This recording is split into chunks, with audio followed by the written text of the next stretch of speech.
People don't know how good it feels to be fit. People don't know how good it feels to be this close to feeling like a wild animal, just constantly on the move, constantly on the hunt.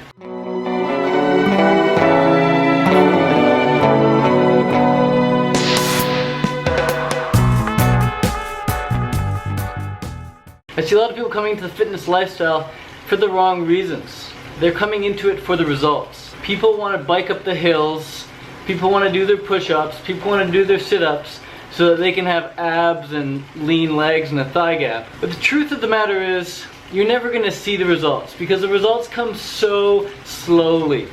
So don't do it for the results. You're not even entitled to the fruits of your labor. You're only entitled to the love of your labor. Fall in love with the process of working out. Fall in love with just working out for the sake of working out.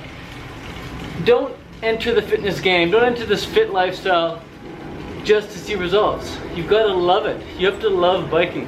If you don't love biking, don't bike. Go away, go home.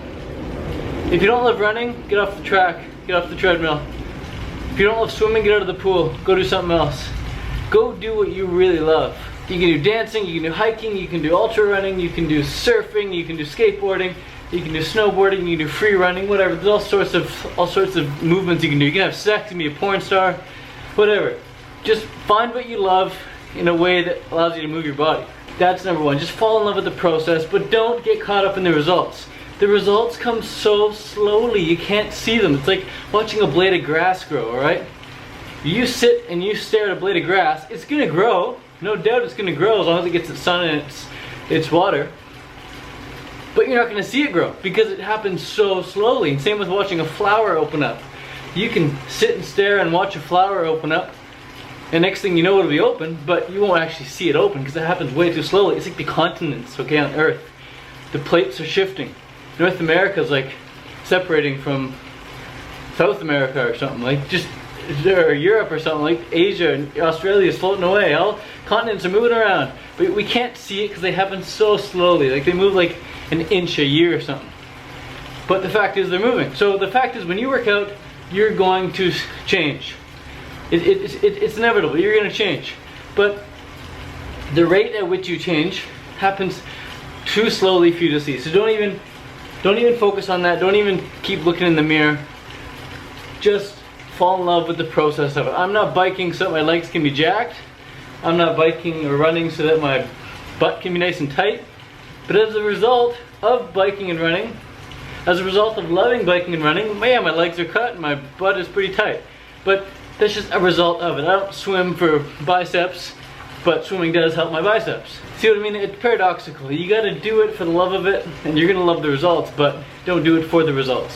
Second thing you gotta understand is that you need goals. You need written goals. You need clearly defined goals that you go over time and time again, that you rewrite, that you reestablish in your mind, you know, that you reform, that you refit to your current situation, your current desires. Your goals are always gonna change, but as long as you have some goals, you're gonna be able to work towards something.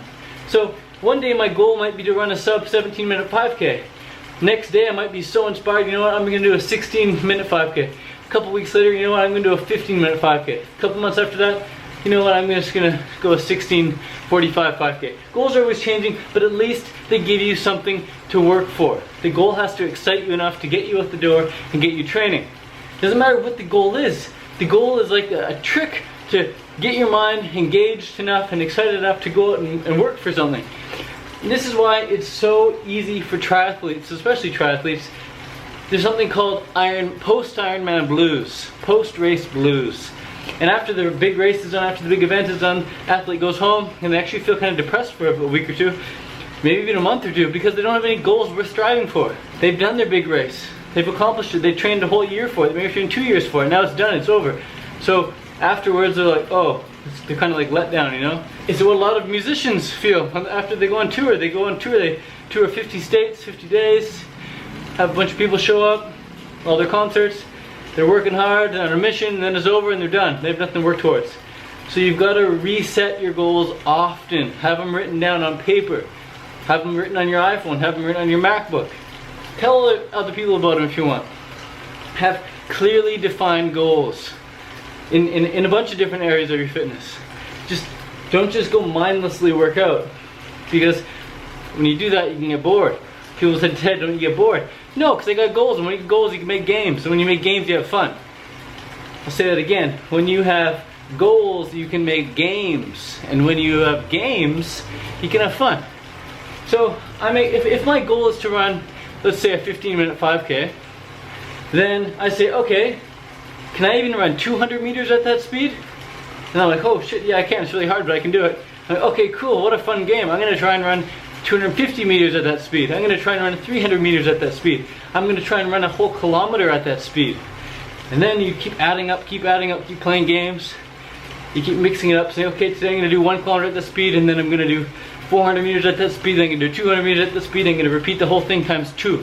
And eventually you get to a point where you're like, you know what, I'm just gonna go for it. I'm just gonna do the full 5K under 15 minutes. But it's a game you play the whole time. So that's the second thing, you gotta have goals.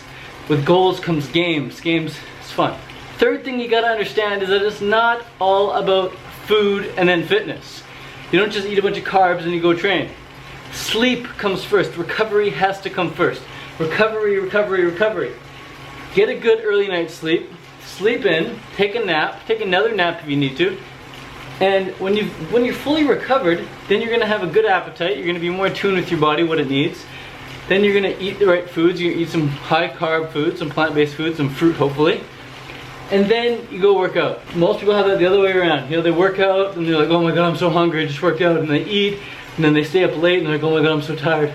And boom, they can't continue the next day. They can't go out and train again because they're too tired unless they have stimulants. And stimulants just make them more tired, more tired, more tired. So when you focus on recovery first, recovery is the first pillar. You focus on getting enough sleep first, then focus on food, then focus on your fitness. Eating helps your recovery, but sleeping helps more. Sleeping helps more. Sleeping is the ultimate healer. The fourth thing I think is really important to understand about fitness is that you're not going to be happy when you hit a PB. You're not going to be happy when you get six-pack abs, and you're not going to be happy when you can do 100 squats under 2 minutes. Unless you can be happy now. If you can be happy now, you can be happy at any time. It's a really cool thing about happiness is that happiness doesn't result from anything other than feeling grateful in the moment. And whose choice is it to feel grateful in the moment? Yours, right now. You can feel grateful right now. I feel happy as hell right now. Yeah, riding my bike indoor trainer in Thailand, Chiang Mai, where dreams come true, making YouTube videos for 1,000 people to see. Wow, happy about that. You can just find certain things to be happy about now. If I go and win this race, you know what I might feel when I cross the finish line? I might feel empty. I might feel like, oh wow, is this all there is? Is that all there is? So I've done happened many times where I cross the finish line and I get a PB in the workout, and I'm almost in tears because I'm so happy I PB'd. I finally broke the 4-minute kilometer. You know, I finally ran a sub 25K, whatever. I'm so happy, I'm in tears because I pushed so hard to make it. And other times, I push so hard to make it, get under my PB, and immediately I think, how can I go faster next time? What do I gotta do to go faster? What was my weak point there? How can I go faster? How can I improve? No sense of like soaking it in at all. I just on to the next thing, on to the next thing. So don't think that when you get six-pack abs you're gonna be happy. Don't think when you drop down to 60 kilos you're gonna be happy. Don't think when you lose 100 pounds you'll be happy, or when you can run a sub 20-minute 5K you're happy, unless you can be happy now. Don't move on unless you can learn to be happy now. If you're seeking happiness elsewhere other than the present moment, you're gonna be in for a long search. You're just gonna be like chasing your tail. Like just, fuck man, learn to be happy now. So all I gotta say, you're not gonna find it in your achievements of your goals. You're not going to find it in success. Happiness comes now regardless of everything else. And the fifth thing you got to understand about fitness is that 99.9% of the planet could care less if you're 3% body fat or 30%. 99.9% of the planet could care less if you run a 20-minute 5K or a 40-minute 5K. 99% of the planet could care less if you can do 10 pull-ups or if you can deadlift 300 pounds. Nobody cares. So what's the point? Don't do it for anyone else. The point is, you do it for your journey and you give that journey meaning. You give that journey meaning. So, when I cross the finish line at the race and I come first place, nobody really cares. Sure, maybe a handful of people care, maybe 12 or 24 people care, maybe 100 people on Facebook say they care, but truth is, nobody really cares. The only person who cares should be me, really. And again, I don't care so much about the end result, I care more about the journey. You know, if I broke my leg and snapped my neck to come first place, I wouldn't really care about first place, I care more about snapping my neck and breaking my leg, but that's part of the journey. Don't do it for anyone else but yourself. You've got to do fitness for yourself. You've got to find out why you love to do it. And the reason people aren't doing it, like, fitness is so freaking simple. You either get on a bike and start pedaling, you either hop in a pool and start swimming, you either put your shoes on and start running, or you go to the gym and you start lifting weights.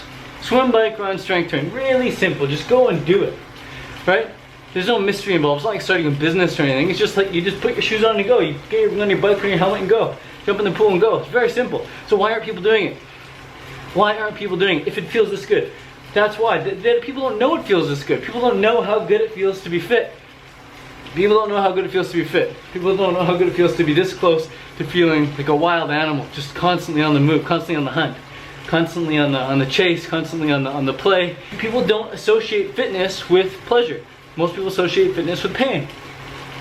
And once you start associating fitness with pleasure, you can say, yeah, fitness feels great, fitness feels great.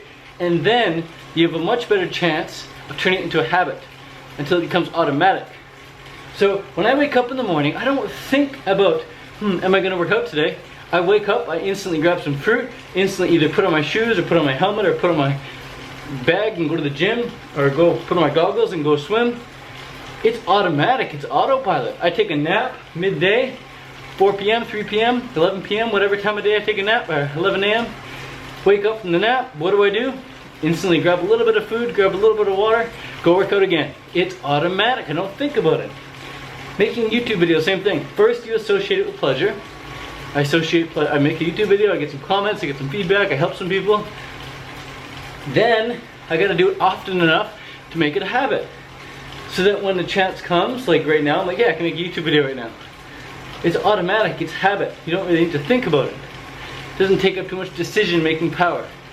So these are just some things to think about. A bit of a long video, but hope you got something from it. I'm gonna do my intervals now.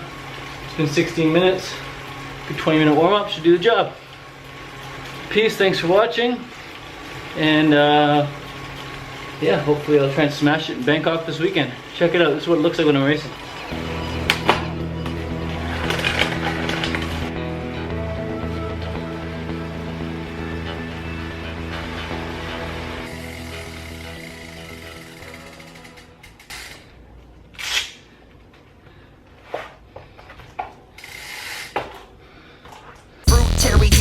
Living lifestyle, learn about the benefits and start now.